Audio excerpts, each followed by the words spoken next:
사랑하는 성도 여러분, 오늘 말씀은 복음에 대해서 같이 생각해 보도록 하겠습니다. 복음이란 무엇인가? 마가복음 1장 1절에 바로 이렇게 기록이 되어 있습니다. 하나님의 아들 예수 그리스도 복음. 그러니까 복음은 예수 그리스도입니다. 예수 그리스도가 바로 복음이라는 것입니다. 갈라디아서에서는 이렇게 말씀하고 있습니다. 다른 복음은 아예 없다. 다른 복음 없나니 다만 어떤 사람들이 너희를 요란케 하여 그리스도의 복음을 변하려 함이라. 그러니까 복음은 그리스도의 복음이고 예수 그리스도의 복음이라는 것을 우리가 기억을 해야 됩니다. 복음은 예수 그리스도께서 바로 복음이라는 사실을 성경에서 말씀을 해주고 있는 것이죠. 요한복음에서도 예수님께서 말씀하시고 계시잖아요. 내가 바로 길이다. 내가 바로 진리다. 내가 바로 그 생명이다. 세 가지로서 예수님께서 바로 복음이라는 것을 우리에게 말씀해 주고 있습니다. 복음이라고 하는 것은 예수 그리스도 입에서 나오는 모든 말씀, 그것이 바로 복음이죠. 아멘. 그 복음은 우리에게 영생의 말씀, 영생을 주는 생명의 말씀이기 때문에 그렇습니다.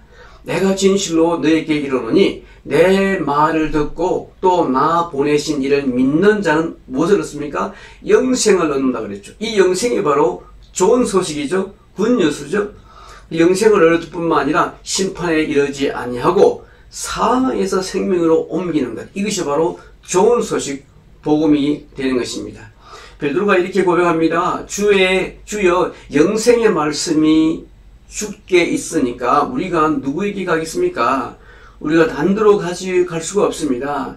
영생의 말씀이 주님께만 있습니다. 이렇게 고백하고 있습니다. 예수 그리스도께서 그 그리스도에 대한 모든 말씀, 그것이 바로 복음이라는 것을 우리가 알 수가 있습니다. 예수 그리스도를 증거한 말씀이 그것이 바로 복음이죠. 이 천국 복음이 모든 민족에게 증거되기 위하여 온 세상에 전파된다고 그랬죠.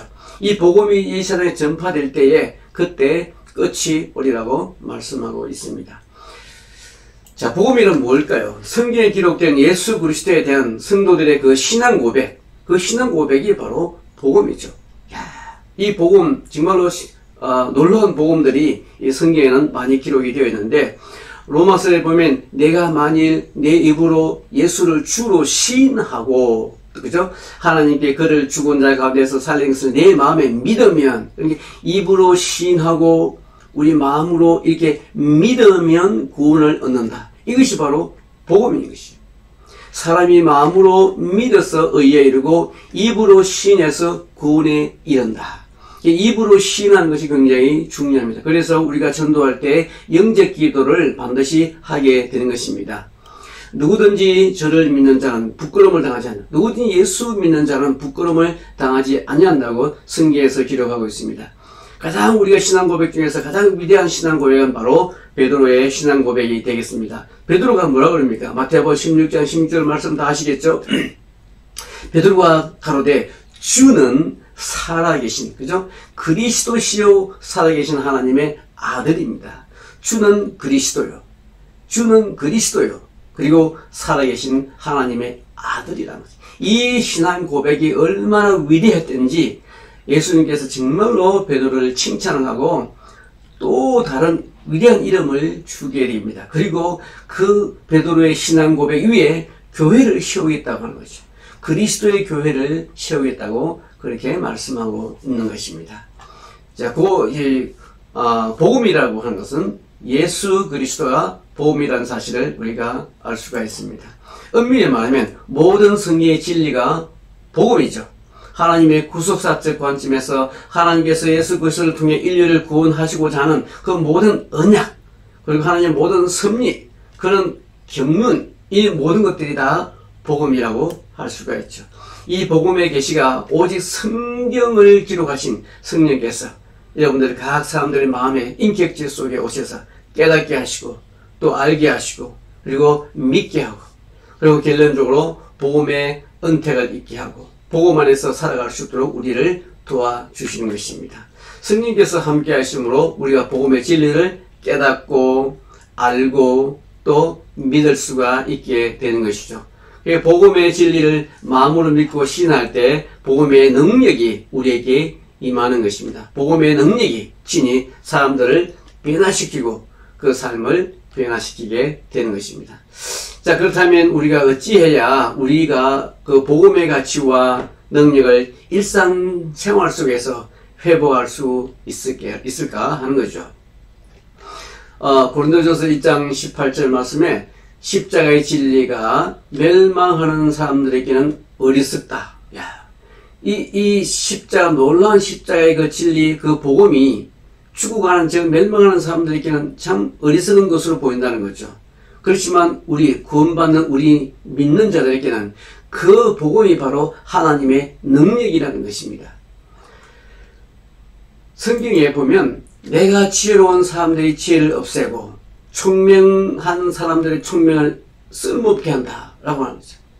우리는 사람들의 지혜가 중요한 것이 아니고 어떤 총명이 중요한 것이고 믿음이 중요한 것입니다. 그 복음을 믿는 믿음이 우리를 능력 있게 하고 우리에게 생명을 주고 우리를 살리는 것입니다. 믿음으로 우리는 구원을 받을 수가 있게 된 것이죠.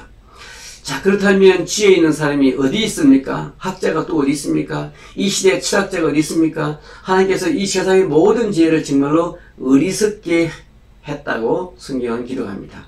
사도 바울은 사람들이 자기 지혜의 그 자만에 갇혀가지고 복음을 무시하는 것에 대한 안타까움을 이야기했습니다. 십자가의 도가 사람의 지혜로는 미련해 보이지만 그러나 십자가는 하나님의 지혜임이 정말로 분명한 것 같습니다.